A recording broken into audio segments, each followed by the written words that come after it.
stand up together as we pray. Hallelujah. Father God in heaven, we thank you for this wonderful Tuesday that you have given each one of us to come into your presence. And even to our brothers and sisters watching online, we pray for your blessings, O Lord, upon each one as we hear your voice once again through your words. Thank you as you use me as your mouthpiece, Lord. I pray that you hide me behind your cross, that only your word, only your glory will be seen, O God. And this is our prayer in Jesus' name.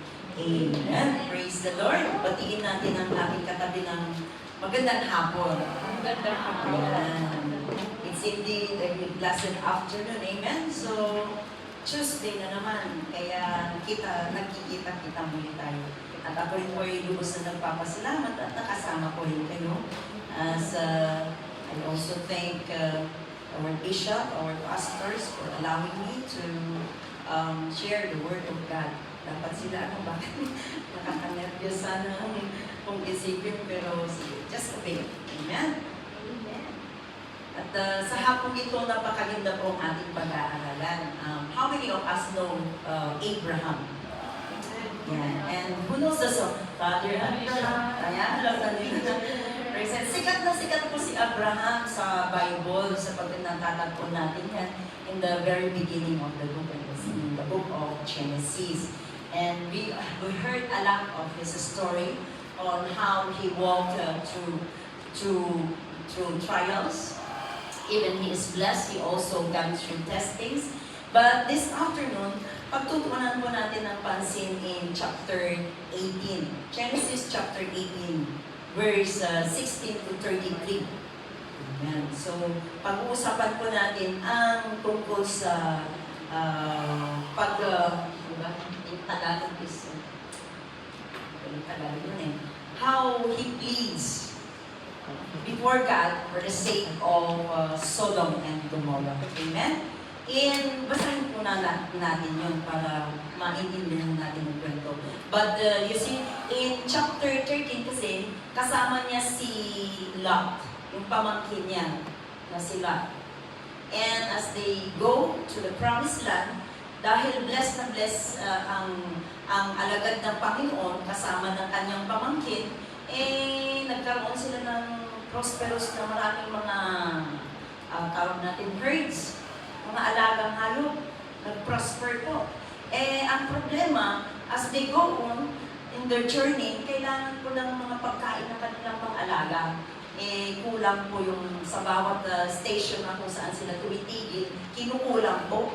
Kaya nagkakaroon ng awayan sa between yung mga katulong nila, at nare-report yan sa kanilang mga amo, kay Lot at kay, kay Abraham. Kaya nag-settle down sila, sige, maghiwalay tayo. Yan. And so, Lot has chosen towards Jordan, na kung saan nakita niya kasi, medyo maganda yung lugar na yun. So, yun po yung pinili niya. Ang sabi naman kasi ni Abraham, kung pipiliin mo ang banda ng left, punta ako sa right para magkahiwalay tayo. Amen? So, pinili po ni Lot towards Jordan, na kung saan it is well-watered. Ang sabi po sa Bible is that it's like yung Garden of Eden, na kung saan very prosperous. Yan po yung background. And in chapter 14, there was a time na kung saan nagkaroon po ng enemy ang Sodom at nirescue po ni Abraham. So kahit sila naghiwalay, kapamilya pa rin, kaya naman, nirescue din ni Abraham. Tinulungan po ni Abraham sila, and then he was able to return to Sodom. And he was able to makuha niya po muli yung kanyang mga ari-arian. And in chapter 17, nagkaroon in chapter 17, ngayon, nagkaroon ng covenant si Lord kay Abraham na ikaw ay aking papapalain at I will bless you and you will become a father of many nations. But at his age, na matagal ng kanilang pagsasama ni Sarai, Abram pa nun ang pangalan niya eh. And wala pa silang anak. But in chapter 18, ayan, nandun po na nagkaroon po ng fulfillment through the three angels na sinugo po ng Panginoon. At ando na nagkaroon ng covenant si Abraham at si Lord, at doon po na nagkaroon ng circumcision, and so the fulfillment of His promise that He will bless Abraham. Though bless si Abraham, ngayon at the time na binisita ng tatlong angel at sinabi sa, itong angel spirit lang na yun ang the same na kung saan nakakita ng sitwasyon sa Sodom and Gomorrah. Kaya ko kwento. These are the same angels na kung saan sila po yung nakakita sa sitwasyon ng Sodom and Gomorrah. At babasahin po natin in verse 16. Okay, let's start in verse 16.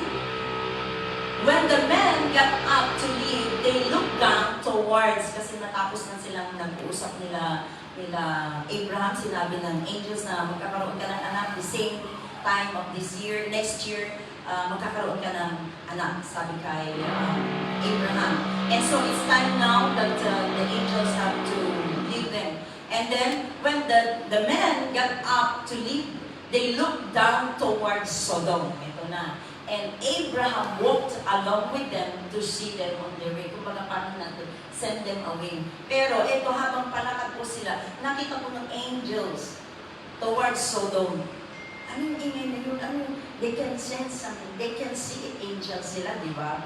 So they can perceive the things that is happening in that area. Okay, next verse po tayo. Then the Lord said to Abraham, shall I hide from Abraham what I am about to do? Verse 18. Abraham will surely become a great and powerful nation, and all nations on the earth will be blessed through him. Okay?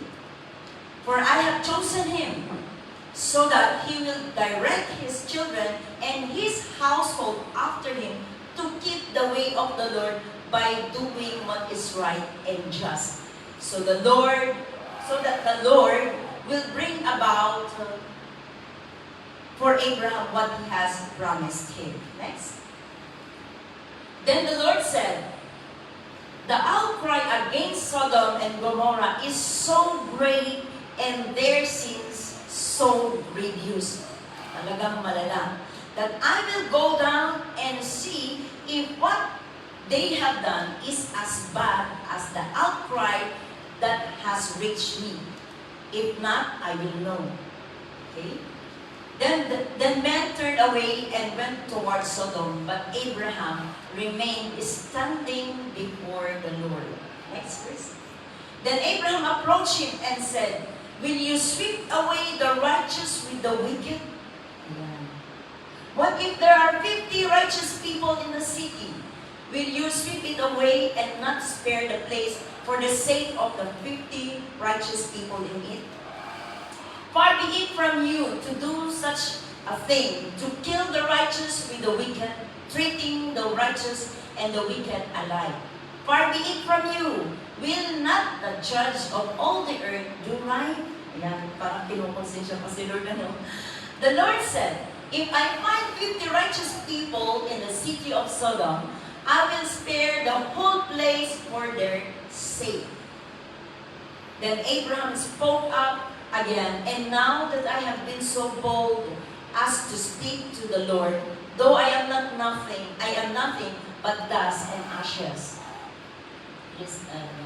What if the number of the righteous is 5 less than 50, so 45 na? Will you destroy the whole city because of the 5 people? If I find 55 there, sabi ni Lord, He said, I will not destroy it. Then next, once again He spoke to him. What if only 40 are found in there? He said, for the sake of 40, I will not do it. Then he said, may the Lord not be angry, but let me speak. What if only 30 can be found there? And then he answered, I will not do it if I find 30 there. So, pababa na ng pababa, ano? Abraham said, Now that I have been so bold as to speak to the Lord, what if only 20 can be found there? And he said, for the sake of 20, I will not destroy it. Then he said, may the Lord not be angry. Ang kulit, ano? Kung anak ninyo yun, kayo may mga, ano ba talagang gusto mo? Di ba? But let me speak just once more. What if only 10 can be found there? He answered, for the sake of 10, I will not destroy it. Okay, in 33, when the Lord has finished speaking with Abraham, he left and Abraham returned home. If you are going to read to the next chapter, talaga pong walang nahanap si Lord na 10 doon. Because the family of Lot alone, Lot, his wife, and his 2 daughters, apat lang sila, and that is less than 10.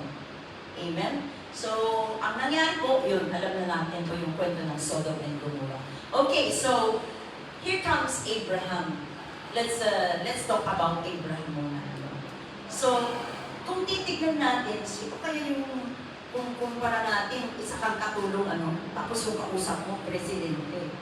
Pwede ka bang makipag-usap na, President, pwede bang ganito? Hindi, di ba? Dumadaan pa yan sa mga, yan, sa Kongreso, dami pa sinasalat pa niya, they scream that before it will reach the palace, amen? And so, tignan natin dito yung status ni Abraham. Anong meron si Abraham that he is so bold? We keep on reading, nababasa po natin na, ito, very bold siya eh. At ilang beses, halos 6 times. From 50, 45, naging 30, naging 20, naging 10. Yan. So ilang beses siyang humiling kay Lord. So ano meron kay Abraham? Now, we can see in here that Abraham is a friend of God. So napakaganda po na meron tayo relationship. At anong klaseng relationship? It must be something closed. Kasi kung ka-close mo yung isang tao, you can easily pour out yourself. You can easily ask things. You've been a friend, di ba? Sa amo natin, pag hindi tayo close sa kanila, ang hirap pang iparemend sa kanilang sahod natin, di ba? Di ba? Relate sila, ngitik ka agad. Di ba? Pero kapag close ka kay amo, Ma'am, my salary is already end of the month, ganun, ka-close na. Kagaya sa akin, I'm so blessed, best friend ko ang aking amo. O yung sa akin, hindi ko na siya rin-remind, nauna na siya, nagbibigay ng sahod sa akin. But what I mean there is, I have a close relationship that I can easily say what I want, what I need also. Ganun din kay Abraham. So, biro mo ilang beses, and remember, God is a holy God. You cannot just say something. Not unless, ito ang katangian, you must be righteous. No one can go close to God kapag may kasalanan ka. Nababasa po natin yan in the book of Exodus. Yan. During the time of Moses, nobody can just go near before the presence of God. But here comes Abraham talking directly to God. Diba ang ganda? Amen. Ang tanong, gaano ka-close kay God? Yeah. How close are you with God? Because you see, Abraham is a friend of God. Let's see in Isaiah 41:8. Baka sabihin nyo, sinasabi mo lang yan. Hindi, nandyan sa Bible. But you, O Israel, my servant Jacob, whom I have chosen, you descendants of Abraham, my friend. The Lord Himself declared it that Abraham is His friend. That's why He has a close relationship with Abraham. Kung kaya't makikita natin doon na He could easily say what He want to say towards God. So napakahalaga po yun bilang intercessor. Kasi hindi lang yung pangsarili, you see, Abraham could just keep quiet. Diba? Blessed na siya eh. Ang sabi mo nun, pagpapalain mo, magkakaroon ako ng maraming mga descendants, so hayaan mo na sila. Pinili niya yun eh. Doon na siya. But it's not. Indeed, Abraham is not so selfish, but he also think of his relatives. So, ganun po sana na hindi po kit tayo bless ni Lord is that yung andito yung pagpapala na sarili lang natin yung iniisip natin. Amen? Let's think also of our clan, our family and our clan. Safety na siya eh. Kasi okay na siya. Set, malayo na siya sa Sodom and Gomorrah. He is already in a safe place. But he did not only think of himself, but rather he intercedes for Sodom and Gomorrah, thinking of his nephew na si Lot. Amen? Another thing that we can learn from here is that, let's see.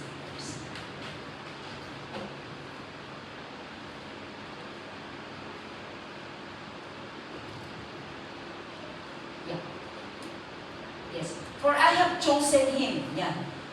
As we have a close relationship, we know that it's not that hindi lang yung basta nangyayari, but it's that because God has chosen him, so that he will direct his children and his household after him to keep the way of the Lord and by doing what is right and just, so that the Lord will bring about for Abraham what he has promised him. Amen?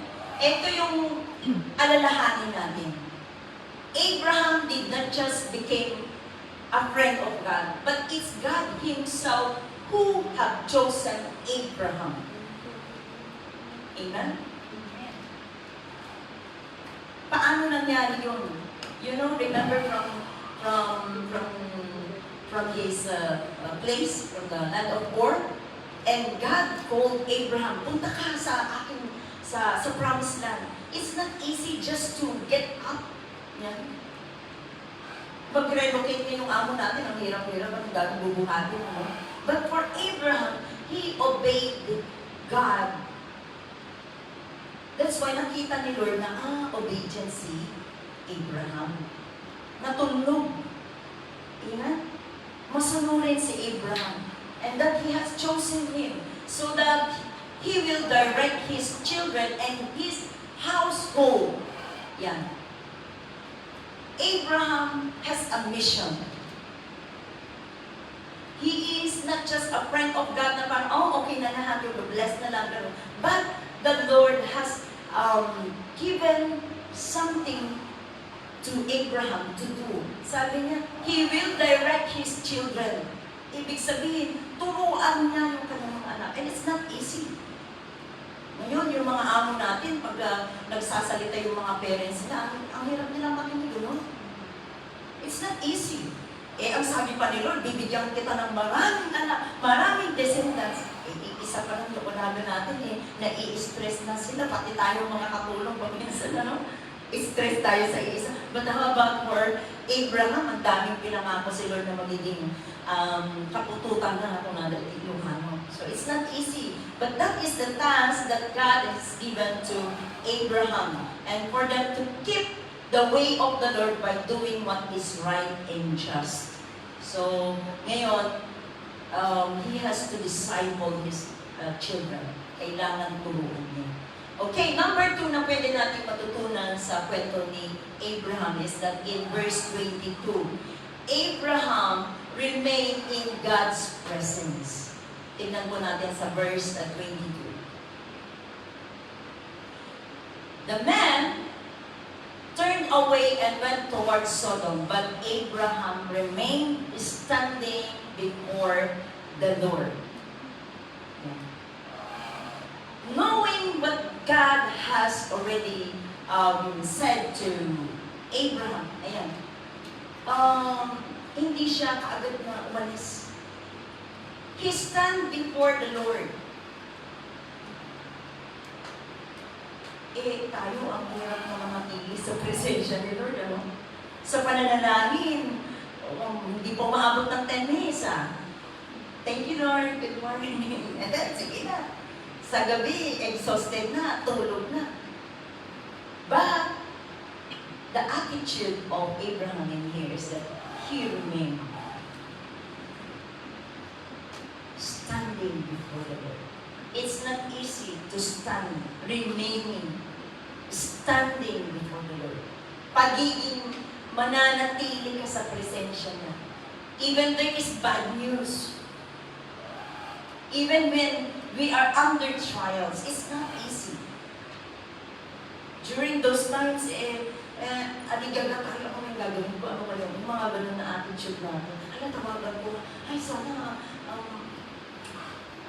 pagpasahod na si Amo para padala ko kasi, ang dami na natin, winewelcome sa isip natin. But for Abraham, he remained in the presence of the Lord, standing before Him, waiting patiently. Ano kayong gagawin ko? Ano kayong sasabihin ko? Amen?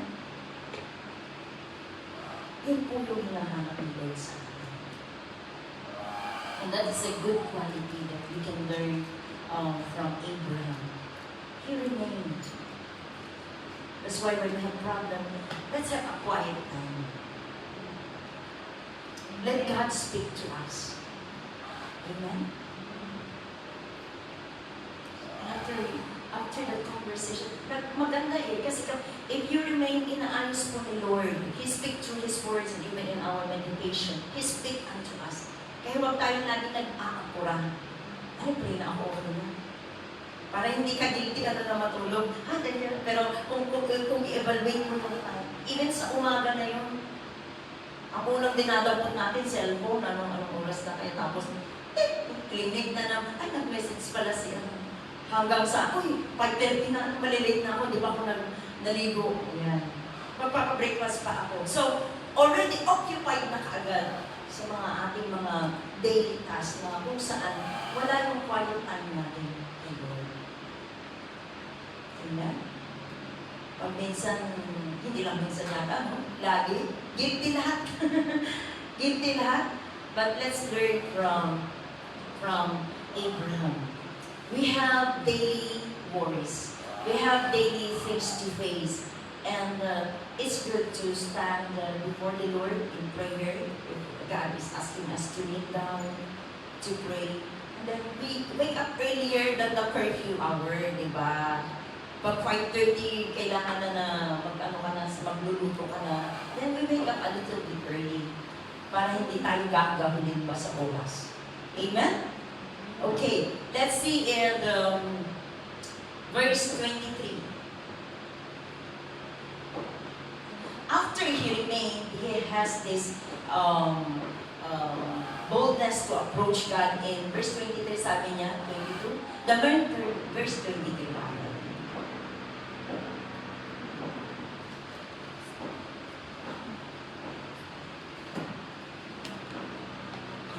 Okay, verse 23, then Abraham approached him and said, will you sweep away the righteous with the wicked? Yan ang tanong ni Abraham kay Lord. Kasi sa puso niya, andun yung burden niya. Hindi lang sa kay Lot na kapamilya niya, but also for the whole Sodom and Gomorrah. Amen? Kayo, pamilya niyo lang ba pinapanalangin ninyo? Ay, yung anak mo, yung ano ba? For Abraham in here, he thought of those wicked people. Amen? Hindi niya sinabi, sige, hayaan mo sila. They deserve it. Diba? Pero tayo, pag nakita natin yung tawag natin dito, balita dun sa kamara, dun sa mga cases ng mga senadors, ano? Gusto natin mapakulong silang lahat, maparusahan silang lahat. Diba? Ganun kaagad yung andun yung galit kaagad na nag-rise up sa puso natin. But for Abraham in here, will you sweep away the righteous with the wicked? Sabi niya. He did not only mention his nephew, Lot. Andun yung kapamilya ko, andun yung pamangkin ko, Lord. Hindi niya sinabi niya. But rather, pangkalahatan. Amen? Pangkalahatan. Why? It's because because kahit righteous man etong pamilya nila, pero ang surroundings mo naman you know, the story of Sodom and Gomorrah.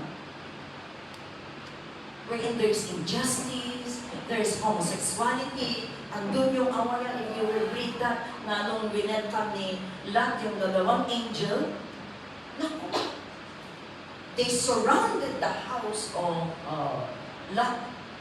Talagang pinagpupumilitan na pinapalabas yung bisita ng dalawang angel. Palabasin mo sila so that we can have sex. Pero it was so bold to say that. And even in public altogether, ganun po kalala. Ganun po ka-wicked. And God hates so much. That's why sabi niya, I will see, if yung talaga yung outline na naririnig ko sa langit in heaven, talagang totoo, I will see it myself, sabi niya sa ating nabasa. But here comes Abraham, pleading before the Lord, asking for grace and mercy. In behalf of this family of Lot, sabi niya, nakikipag-bargain siya. Kasi kung i-spare niya, altogether, may i-spare yung the whole land of Sodom and Gomorrah. Asking for a chance, asking for mercy. Pero, wala. Who will stand in behalf of this Sodom and Gomorrah? Walang 10. Walang 20, walang 50. How about in our nation, Philippines? Bakit nagsasuffer ang ating country ng corruption? Nagsasuffer ng ang dami-dami calamities. Hindi po yung aksidente na nangyayari sa ating bansa. It is all in God's hand. Bakit ito nangyayari? Because rampant po. Injustices, andyan yan. Wickedness, andyan yan. Idolatry, andyan yan. So here comes, pansinin ninyo yung mga lugar sa ating bansa sa Pilipinas na kung saan laging tinatamaan ng kalamidad, ng lindol, ng baha, ng typhoon. Among all the places na kung saan nagkakaroon ng malalang pinsala, when there are some calamities that are happening, check the territory. Anong meron? Anong nangyayari doon? But how come here in Hong Kong? Diba? Sumusobra-sobra tayo ng ulan, ano? Tapos sana sa Pilipinas na lang, sana sa... Bakit? That even if we do not, it is pouring out here in Hong Kong ang pagpapala ng ulan. Why? We all know here in Hong Kong that law is law. Ang batas po nila ay patas. Amen? That's why we should not wonder why Hong Kong is still blessed. Kumpara mo sa Pilipinas. Now you understand? That's why there must be somebody also to pray for our nation. Paano po nagiging nationwide? Bawat place po natin, territorial, kung saan yung province mo, pag-pray mo. At kung nagsasama-sama ang mga anak ng Diyos na nananampalataya, tayo mismo, here in this church, we represent each province where we come from. Nag-join po yan. Now, here comes, pag nag-ano po ang ating panalangin, makikinig po ang Lord kapag kalaan ang ating bansang Pilipinas. Amen? Praise God. Hallelujah. Okay, so ano ba yung pwede natin matutunan dito sa kwento na to? Let's go in verse 33. Sa last na ating nabasa. When the Lord had finished speaking with Abraham, he left. Yan. When the Lord had finished speaking with Abraham. Yan. Yan, tapusin natin. Hindi pa tayo nakapagkanan, tulog na. Di ba? Guilty? Oh. O some, during Sundays, yung mga iba excited na lumabas, hindi pa tapos yung fellowship, lumalabas na. Ayan. But for Abraham, when the Lord had finished speaking with Abraham, He left Abraham and Abraham returned home. Patapusin natin si Lord.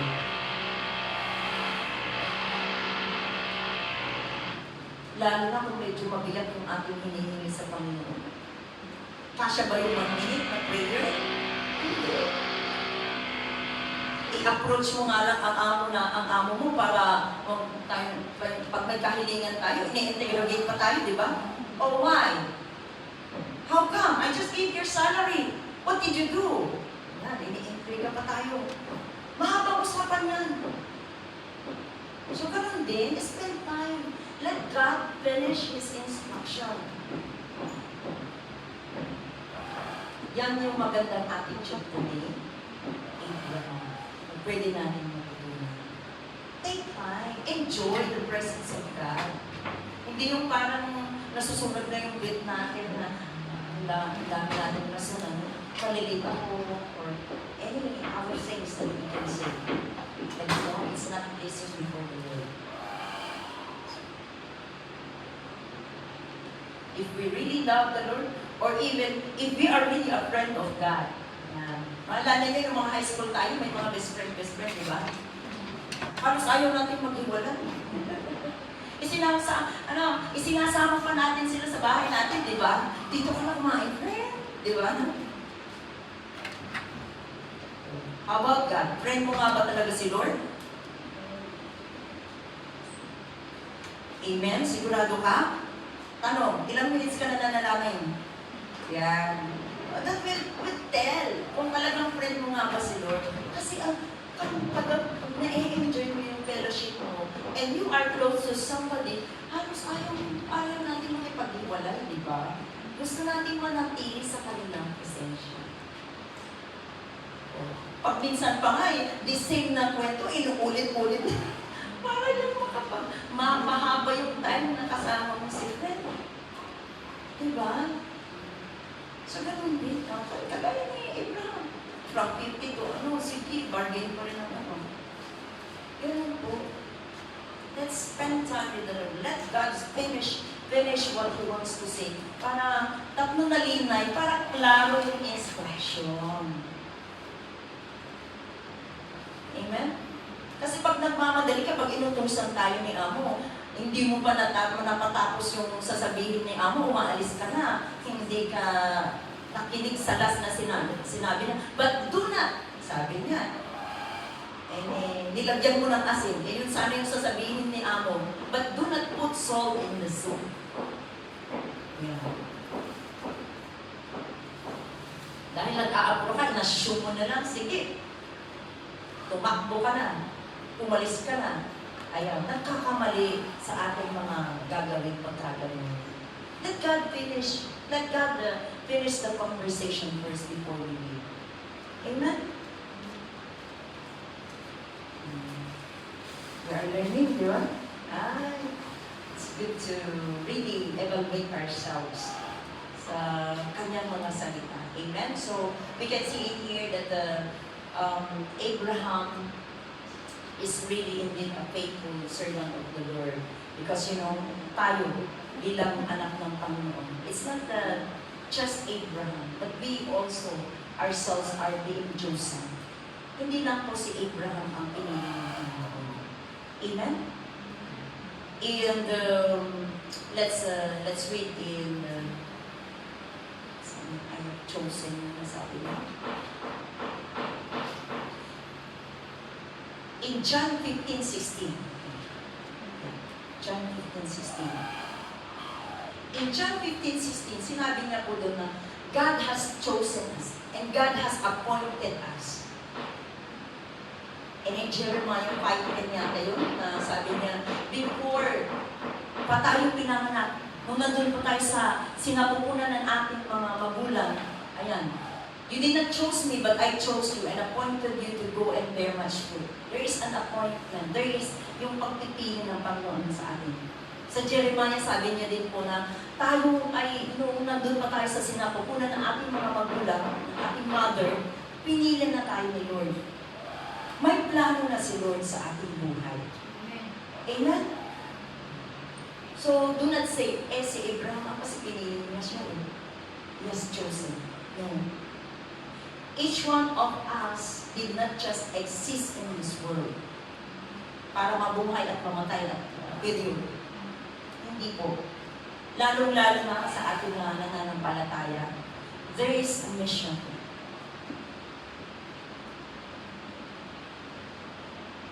We have our family to pray for. And not only our family. We not just pray for our family. But rather, kahit yung mga kapitbahay natin. Kagaya ng sinabi ko kanina. Pinagpala na ang pamilya mo, sige, send ka, lahat maganda, nalagyan mo ng bakuran, send na, wala na magnanakaw sa ano. Pero paglabas ng anak mo, diba? That's why not only for our family, but we pray for the people surrounding.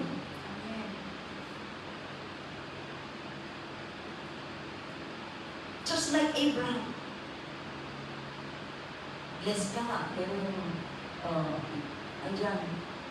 So, kahit pa sabihin natin na binakuran mo kasi may pera ka na palagyan mo talaga na napakataas na bakit yung bahay. Paglabas na pang anak mo, anong meron? Tama. So, it's good to pray for our barangay, the school of your children, the teachers of your children.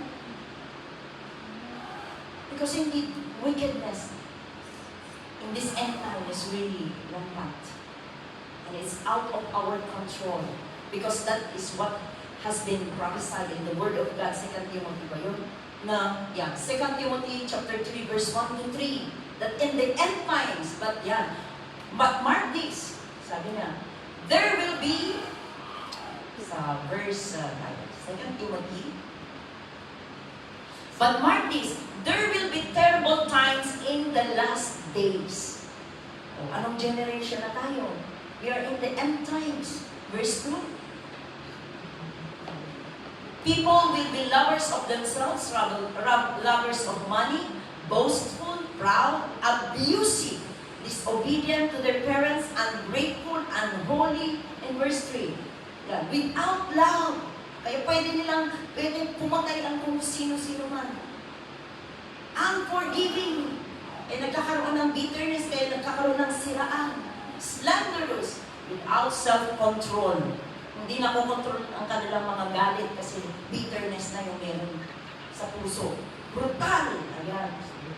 We can hear in the news. Hindi na basta-basta ang mga nangyayari. Just lately, talagang hinila niya yung kapwa natin na Pilipino. Di ba tignan nyo? Nag-viral sa Facebook na kung saan Pilipino, kapwa Pilipino, talagang hinila, tapos andun na. Diba? It's because of hatred. Because of misunderstanding. Because of unforgiving heart. Bakit? Lagi tayo nagmamadali Kaya nagkakaroon ng misinterpretation. Hindi, parang sabi niya sabi. Hindi pa tinatanong, bakit mo? Kasi kung kausapin mo yung isang tao na nalalaman mo kung talagang ano yung sometimes we misjudge their action or even in the tone of the voice of a person. Yun pala, hindi siya talaga galit.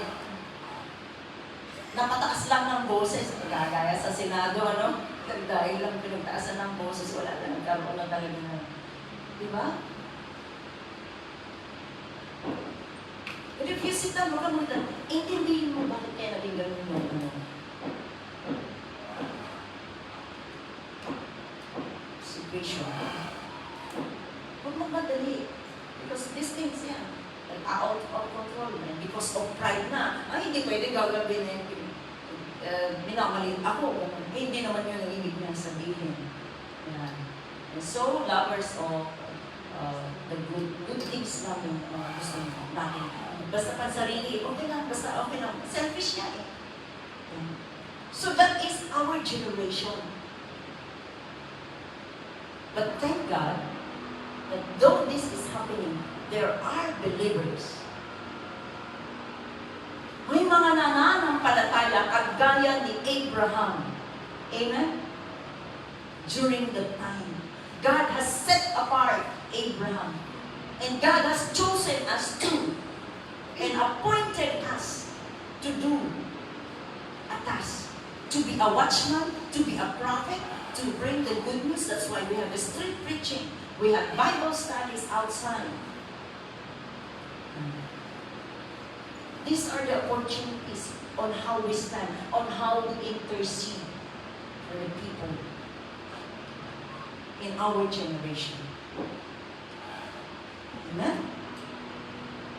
So, let's take seriously our service to the Lord. Hindi yung holiday natin, eto, pumunta lang sa church, o uwian na lang. Antay lang yung curfew ba?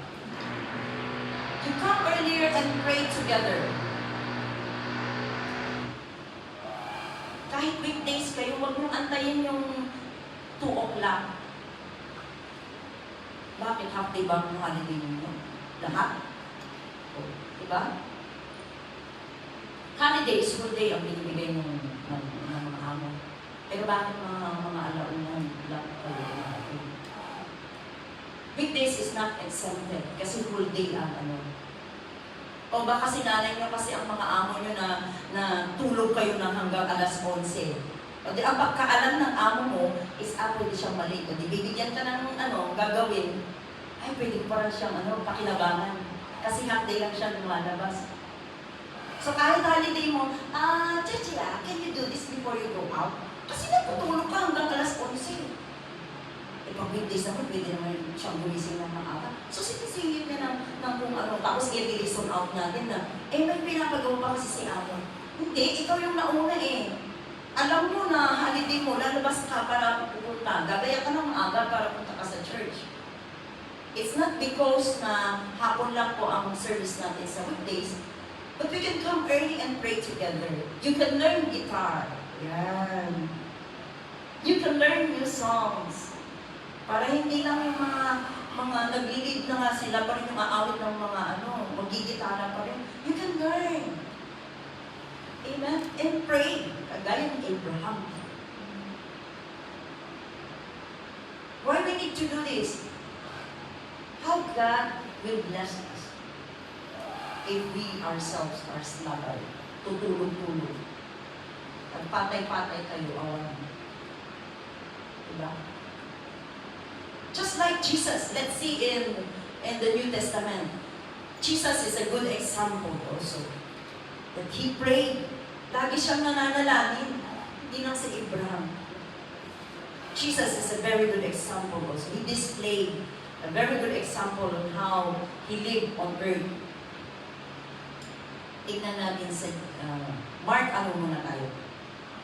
Mark 1, verse 35. Early in the morning yan. Very early. Hindi lang early, sorry. Very early in the morning. Ganda.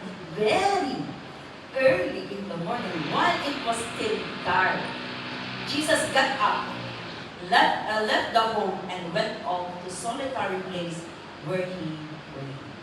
Saan yung solitary place na? Maybe sa toilet, ng amo. Kasi wala kang room. You need to wake up early. Kasi susunod din silang gagamit ng banyo kung isang banyo. Pagpapala yung kapag ikaw ay mayroon kang sariling room at sariling toilet. Ayan. Pero kung wala kayong toilet na iba na yung share kayo sa mga amo, wake up earlier than them. Just like Jesus. Very early in the morning, you wake up to pray, to intercede. Amen? Not only early in the morning, but you see, Jesus in Luke 5 verse 16. But Jesus often withdrew to lonely places and prayed. Kung saan yung magulo, iniiwasan niya. She go into the place na kung saan pwede siya makapagpanalangin. In lonely places. Saan yung mga lonely places? Sa ground floor ninyo, pagbaba ninyo sa ang holiday ninyo, Lord, I pray sa building na to. Kapag wala kang nakakasalamuhan ng mga katulong na believer, mga Indonesians at mga Muslim na ngayon, pag bumababa ka sumasakay ka sa lift, mga kakasakay mo ng mga Chinese ay nag-a-argue sila together with their children. Ibig sabihin, there is heaviness in the building. So pag bumababa ka, dadalhin mo yung anak mo, pagbalik mo, you say a prayer. Ako noon, kasi yung amo ko, mahilig kami noon na maglipat ng bahay sa stay ko na ilang kontrata, ilang bahay din ang aming nalipatan. Ang gusto ko po na is yung sa Ruta. Doon ako nananalangin. And pray for the whole building. Ganun po. Kung hindi nakakapunta sa Ruta, just under na. Holiday mo, abangan mo, then you pray. Pag Jericho March ka, you pray for it. Intercede. Yun yung ginagawa namin sa church ng Ifugao. Noon, ilang floor yung bar doon sa building na yun, inuman. Kaya pag pupunta kayo dadalaw kayo sa amin, sa pagpasok mo pa lang sa Entrada, talagang paglingguhan yan. Talagang naamoy mo yung mga amoy ng sigarilyo, amoy ng alak. Pero nung unang-una is really not only those things, yung amoy ng daga. Kasi when we went into that place, yung back door talagang sarado yan. Anong mga nilalaman? Mga basura. And then we keep on praying and praying and praying and praying. Ngayon, malinis na yung back door. Clear na siya. Nabawasan na yung amoy. You can ask our pastor and bishop na yung mga dalawas. Malala talaga yung amoy. Now, meron man, kasi talagang open yun eh. But hindi kasi lalano. That's why we keep still on praying. Tuloy pa rin ang prayer. Noon, ilang bar ang nandoon, inuman. Halos 3 yata doon. Yung isa, lumipat na sa kabila. Di ba? So, nabawasan. Naging, pinalitan na nila. So, nabawasan. At alam niyo yung tawag natin dito, yung mga tao doon sa nalagaan ng mga pagupit, mga ganon. Sabi nila, abuti nga, dumating yung church na yan. Nalinis yung backdoor. Abuti nga, dumating yung mga church na yan. Kasi lagi nang inaakyat ng pulis. Hindi natakot yung mga demonyo. Oo, kasi may naaamoy kung dito nakakaiba din. Alam niyo na, naninigarilyo ng so, hindi na kagaya noon. So, there is change. There is change when we pray. So, we should not complain on the situation, but pray. Amen. Very clear yung panalangin ni Abraham. Will you? Hindi na say, why? Why will you destroy Sodom and Gomorrah? Andun yung commander ko, why? Hindi siya nakipag-argue, but pleading before the Lord. Praying before the Lord. Amen? Amen. Yes. So we can learn from Jesus. We can also read in Matthew 14:23. You read that when you go home. Para may assignment tayo. And so, for this afternoon, we are so thankful that God has taught us. Because we all know, we have just read in Timothy, that 2 Timothy, that the world is getting worse. It's not getting better. This is the word of the Lord. Because this is the end times.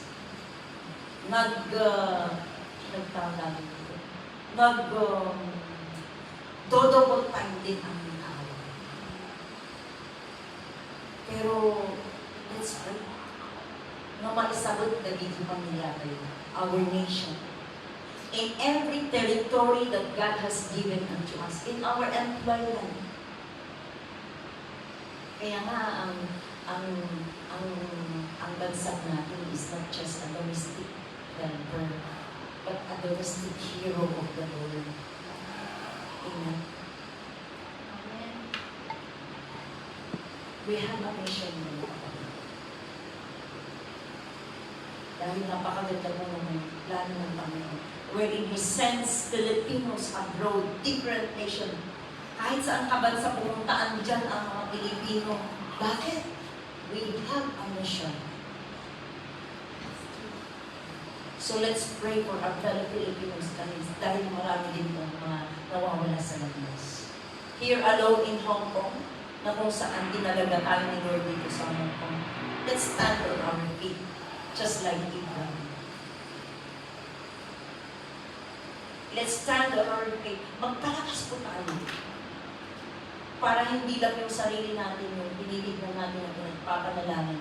But God will open our eyes. And God will enlarge our territories. God will enlarge the scope of our concerns, not only sa ating mga anak. Amen? So yan po ang challenge ni Lord sa atin sa hapon. Amen? So let's all pray. Hallelujah. Lord, we thank you for your faithfulness and for your grace and mercy upon us, O God. Now we have seen the life of Abraham. Indeed, he is your friend because he stood faithful, he stood righteous before your sight, O God. You always want to dwell in your presence. He always wants to listen carefully to your instruction. He wants to fellowship with you. He's enjoying fellowshipping with you. And you have found him righteous, Lord, and you have blessed him. Lord, we are blessed. Being here alone in this fellowship, oh God, in this church, Lord, we are blessed. Because many are outside. They enjoy staying outside, but Lord, as they go home, they still feel the heaviness in their heart. But Lord, here we are. Now we lay our lives before you. We offer our lives before you, oh God. Use it. That Lord, we will be able to bring many souls into your kingdom. Use our time that we will be able to pray longer, to intercede for others, O God. For Lord, we are looking for someone to stand in the gap, O Lord. And so use our lives, O God. Thank you, Lord. Thank you, Jesus.